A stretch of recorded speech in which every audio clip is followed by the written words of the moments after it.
I see a lot of younger clients specifically coming into my office and feeling like they're not as further ahead as they would like to be, not as far ahead as their parents were at that point, and maybe not as far ahead as their friends are. I'm sure you're seeing the same. Yeah, I think in all ages, all generations, I think it's something that's always existed.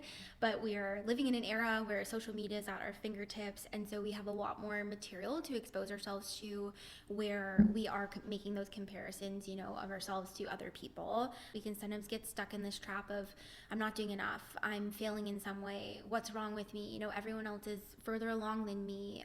And so in that process, we are kind of minimizing and dismissing all the things you have done, all the things you could be proud of, but just aren't acknowledging for yourself. Another place that comparison often comes from is through generations. So, like parents, right, will often say, when I was your age, I had, 5 kids, I had 2 homes, and, this big fancy car, and, what have you done by the age of 25, right? And I think for them, they maybe feel that that's motivating, but in ways it's not. It actually is just highlighting maybe all the things you haven't done yet by age 25. And so we just don't want to set our kids up for failure in that way. I see that a lot with parents saying like don't rent or don't lease a car or don't do this or don't do that, and I feel like it's there's ways that parents were successful, and then that could be through real estate, through investing, through owning a business, through a myriad of different things. But at the end of the day, it's a different time, their children are different people,